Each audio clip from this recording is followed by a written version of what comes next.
أصحابه الأتقياء.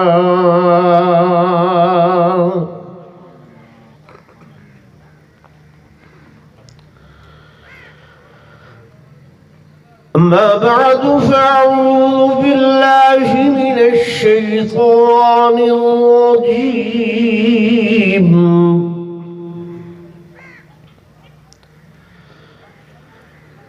بسم الله الرحمن الرحيم.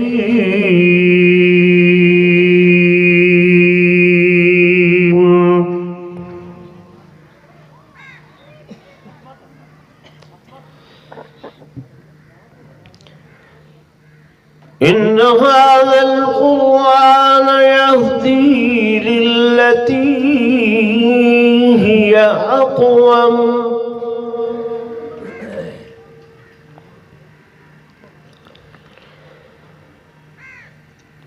وعن عمر رضي الله تعالى عنه قال: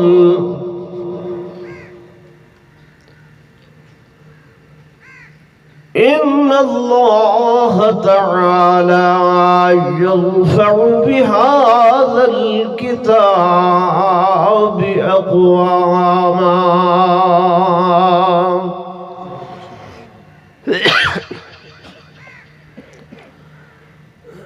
إلى آخره. آمنت بالله صدق الله مولانا العظيم وصدق رسوله النبي الكريم الأمين.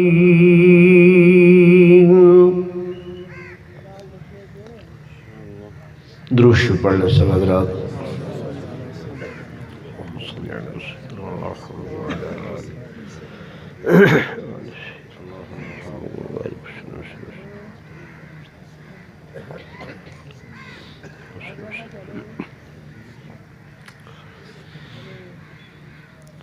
سٹیج پر تشریف فرما معزز علماء کرام، قراء عظام، انتہائی قابل صد احترام و صد تعظیم و تکریم میرے محترم و محتشم حاضرین و ناظرین، بزرگان دین، نوجوان ساتھیوں، عزیز طلباء کرام،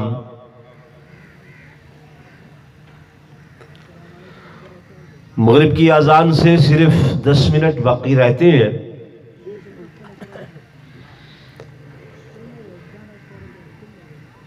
ان 10 منٹوں میں میں صرف اور صرف آپ حضرات کو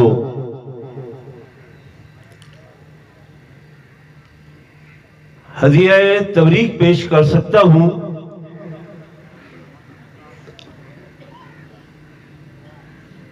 کہ حضرت مولانا محمد رمضان صاحب نے جو اس جنگل میں منگل کا سما پیدا کیا، اور ان کی محنت، کاوش و کوشش کو آپ دیکھ رہے ہیں کہ آج 1 درجن کے قریب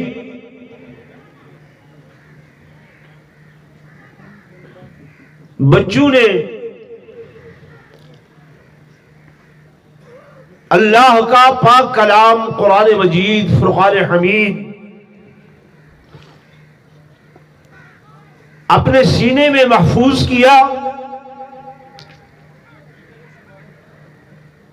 تو یہ ایک بچہ میرے آقا کے فرمان کے مطابق اپنے خاندان کے 10 ایسے افراد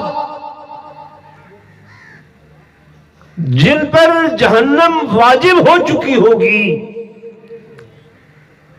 اللہ کے حضور ان کی شفاعت کر کے انگلی پکڑ کر جنت میں لے جائے گا.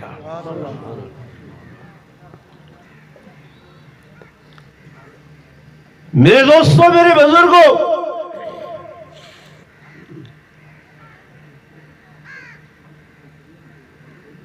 اس کائنات میں مالک لم یزل نے ہم پر جو احسانات فرمائے ہیں، ان احسانات کا احصاء اور شمار ممکنات میں سے بھی نہیں ہے، لیکن جو دو احسان، دو انعام، دو نعمتیں اللہ نے اس امت محمدیہ کو عطا فرمائیں، ان نعمتوں کا مقابلہ کائنات کی اور کوئی نعمت نہیں کر سکتی۔ کتنی نعمتیں بولے؟ دو۔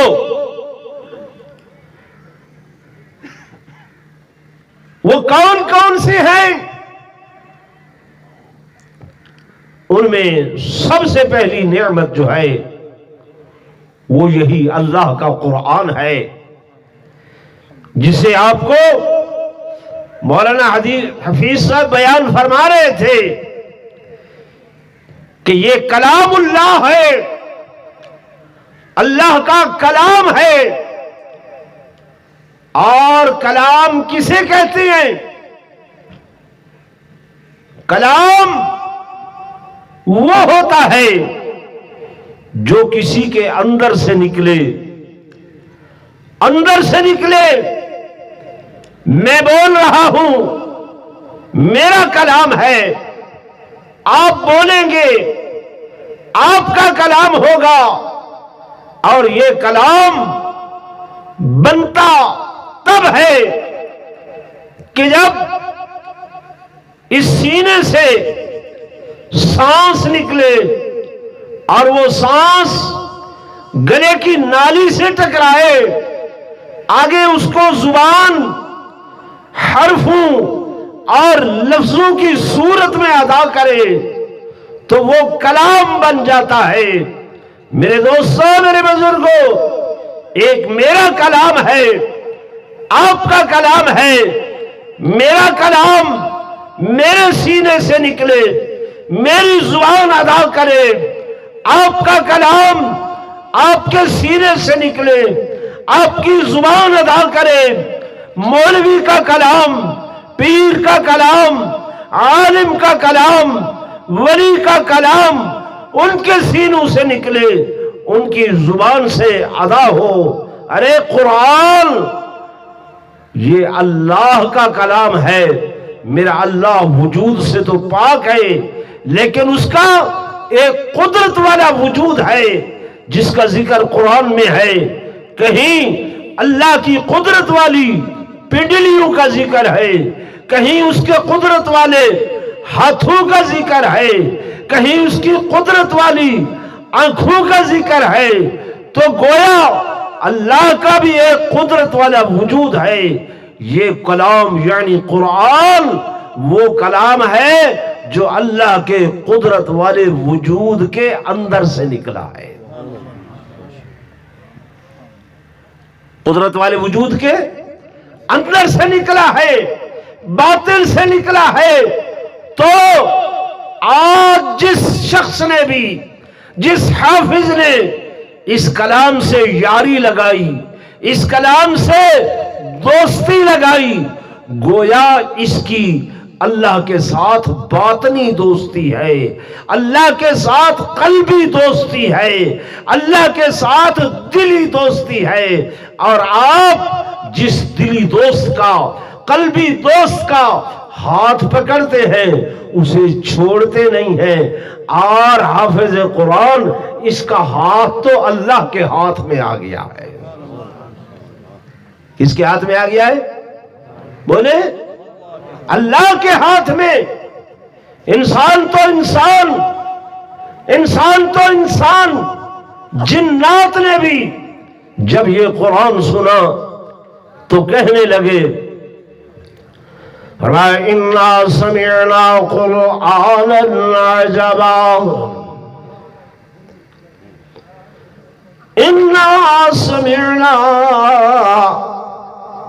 قُرْآنًا عَجَبًا يَهْدِي إِلَى الرُّشْدِ، کہ اے ہماری قوم جنات، ہم نے قرآن سنائے، ایسا قرآن کہ عجبا، عجبا عجیب کلام ہے جو دل میں اترتا جاتا ہے، سینوں میں اترتا جاتا ہے، قلوب کو منور کرتا جاتا ہے، اذہان کو روشن کرتا جاتا ہے، اور یہدی الی الرشد، جو ہدایت کا راستہ دکھلاتا ہے، ایسا راستہ جو اللہ کی توحید کی طرف لے کر جاتا ہے۔ فآمنا بھی، ہم اس پر ایمان لے آئے ہیں، اور ہم نے عہد کیا ہے، معاہدہ کیا ہے اپنے رب کریم سے کہ لن نشرک بربنا احدا، کہ ہم اس قرآن پر ایمان لانے کے بعد، اس قرآن کو ماننے کے بعد، اس رب کریم کے ساتھ کسی کو شریک نہیں ٹھہرائیں گے۔ میرے خواتین حضرات،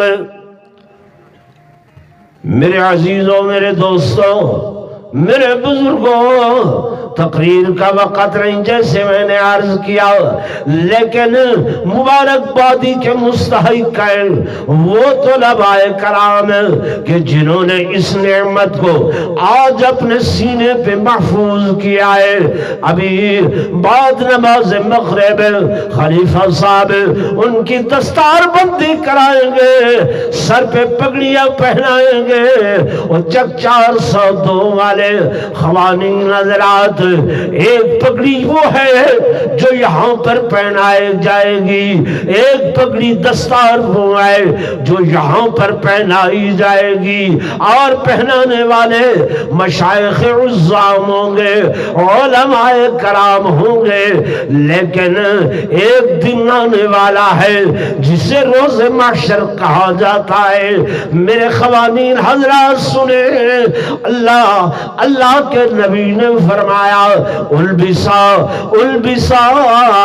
والداہ تاج یوم القیامت ضوءہ کضوء الشمس، اس قیامت والے دن میں یہ جو حفاظ قرآن ہے ان کے والدین کو، ماں اور باپ کو اللہ دستاریں نہیں پہنائے گا، بلکہ ان دستاروں سے بڑھ کر ان کے سروں پر نورانی تاج سجائے گا۔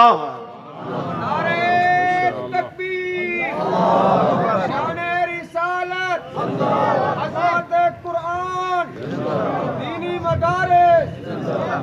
البسا والدہ تاج یوم القیامہ، میرے آقا نے فرمایا ان کے ماں اور باپ دونوں کے سروں پر اللہ ایسے تاج پہنائے گا کہ ضوءہ کضوء الشمس، ان کی روشنائی، ان کی نورانیت، ان کی لمعانیت، ان کی درخشانیت یہ آسمانوں کے سورج سے بھی زیادہ ہوگی۔ جب وہ جماعت روز محشر نکلے گی، دیکھنے والے دیکھ کر کہیں گے کیا یہ ولیوں کی جماعت ہے؟ فرمایا نہیں۔ غوثوں کی جماعت ہے؟ فرمایا نہیں۔ قطبوں کی جماعت ہے؟ فرمایا نہیں۔ ابدال ہیں، عباد ہیں، اخیار ہیں، تابعی ہیں؟ فرمایا نہیں۔ صحابی ہیں؟ نہیں۔ نبی ہیں؟ نہیں۔ کون لوگ ہیں؟ فرمایا یہ امت محمدیہ کے وہ افراد، وہ لوگ ہیں جنہوں نے اپنے بچوں کو دنیا میں قرآن پاک کا حافظ بنایا تھا. خود حافظ قرآن، اس کا کیا مرتبہ ہوگا؟ اللہ فرمائیں گے یہ سامنے دیکھ حافظ، وہ دنیا میں تو قرآن پڑھتا تھا، لوگوں کے سامنے، برادری کے سامنے، رشتہ داروں کے سامنے، اعزاء کے سامنے، اقرباء کے سامنے. آج میری کلام پڑھ میرے سامنے، ارتقی مرتل، فرمایا یہ سیڑھیاں ہیں، یہ چڑھتا جا، قرآن پڑھتا جا، پڑھتا جا، ایک سیڑھی پہ قدم رکھتا جا. میرے دوستوں، میرے بزرگوں، قرآن پاک کی 6666 آیات ہیں. ہر آیت پر یہ زینہ چڑھے گا، سیڑھی چڑھے گا، حتیٰ کہ جب قرآن کی آیات ختم ہوں گی اس مقام سے اس کے محل کی ابتدا ہوگی. میں بھی دعا کرتا ہوں، آپ بھی دعا فرمائیں کہ اللہ تبارک و تعالی ان بچوں کو جنہوں نے قرآن حفظ کیا ہے، قرآن کا عالم بھی بنائے اور قرآن کا عامل بھی بنائے. خدا کی قسم میرے دوستوں، میرے بزرگوں، یہ وہ چیز ہے، وہ نسبت ہے کہ جو بھی اس کے ساتھ جڑ جائے وہ اڑ جاتا ہے. اس کو اللہ مقام دے دیتا ہے، شان دے دیتا ہے. پشتو میں ابھی مولانا بتا رہے تھے آپ کو، ہمارے استاد محترم شیخ الحدیث حضرت مولانا محمد عبد المجید صاحب، سب کہہ دو رحمت اللہ علیہ، قرآن کے حافظ بھی تھے. میں نے سن 72 میں ان سے صرف پڑھی تھی. 72 میں معمول ان کا یہ تھا، تہجد کی نماز میں اٹھتے ہوں گے، ہم تو مدرسے میں ہوتے تھے، تو وہ گھر سے چلتے تو اتنا زور کا قرآن کی تلاوت کرتے آتے کہ مدرسے تک اس کی آواز آتی تھی. ہمیں پتہ چل جاتا تھا کہ شیخ تشریف لا رہے ہیں. اور اس معمول میں وہ ہر روز صبح کی نماز میں کم از کم 2 پاؤ قرآن کے تلاوت کرتے تھے. جس طرح تراویح میں قرآن کا ختم ہوتا ہے، اسی طرح وہ صبح کی نماز میں قرآن پاک کا ختم کرتے تھے. آج اللہ نے دکھایا، پرسوں جنازہ تھا، خدا کی قسم پورا جنوبی پنجاب کیا، میں نے دیکھا سرحد سے بھی علماء، قراء، حفاظ اس جنازے کے اندر شرکت کر رہے تھے. میرے آقا نے فرمایا کہ جس جنازے میں 40 زبانیں دعا کرنے والی ہوں، اللہ ان کی دعا کو رد نہیں کرتا. یہاں تو میں نے دیکھا کہ ہزاروں کی تعداد میں اور زیادہ تعداد علماء کی، قراء کی، فضلاء کی، حفاظ کی، شیوخ کی تھی. تو اللہ نے دکھا دیا ہے کہ یعتبر بالخواتیم، کہ اعتبار خاتمے کا ہوتا ہے. دنیا تو جیسے تیسے ہے، گزر جاتی ہے. جی بتایا ہے مجھے بچوں نے کہ جب ہسپتال میں تھے، جو ہی تھوڑی سی آنکھ کھلتی پوچھتے نماز کا وقت، نماز نماز نماز. اور پھر یہ حدیث پاک میں آتا ہے، جو دنیا میں نمازی ہوتا ہے نا، جب قبر کے اندر اتارا جاتا ہے، کسی بھی وقت میں اس کو اتاریں قبر میں، تو اس کو وہاں جو منظر دکھایا جاتا ہے وہ منظر ہوتا ہے غروب آفتاب کا. آفتاب غروب ہونے والا ہوتا ہے، سورج غروب ہونے والا ہوتا ہے. تو فرشتے سوال کرنے کے لیے آتے ہیں. یہ ان سے کہتا ہے دعونی اصلی، دعونی اصلی، مجھے چھوڑو یار، چھوڑو، میری نماز قضا ہو رہی ہے، میں نے نماز پڑھنی ہے. تو شیخ کا جنازہ بھی اسی وقت میں ہوا کہ جب غروب آفتاب ہونے والا تھا. تو میرے دوستوں، میرے بزرگوں، یہ مثالیں اللہ پاک دکھلا دیتا ہے. میں آپ سبھی حضرات سے اس وقت ایک چندہ مانگتا ہوں کہ آج اس بھرے مجمع میں کتنے دوست ہیں، بزرگ ہیں، جو یہ وعدہ کریں کہ ہم اپنے بچوں کو جہاں دنیا پڑھا رہے ہیں وہاں قرآن پاک کا حافظ بھی بنائیں گے. میری بات سمجھ رہے؟ قرآن پاک کا حافظ بنانا ہے، اس کے لیے میں دیکھتا ہوں آپ کتنے لوگ ہاتھ کھڑا کر کے اعلان کرتے ہیں نعرہ تکبیر، نعرہ تکبیر. یہ تو آپ سب نے ہاتھ کھڑے کر دیے. آج کا ہمارا یہ پروگرام انتہائی کامیاب ہے. یہی ہم چاہتے ہیں کہ اس ملک میں قال اللہ وقال الرسول کہنے والا ہر فرد بن جائے. اللہ آپ کو جزائے خیر عطا فرمائے. اس مدرسے کو، مسجد کو دن دگنی رات چوگنی ترقی نصیب فرمائے. وآخر دعوانا ان الحمد للہ رب العالمین.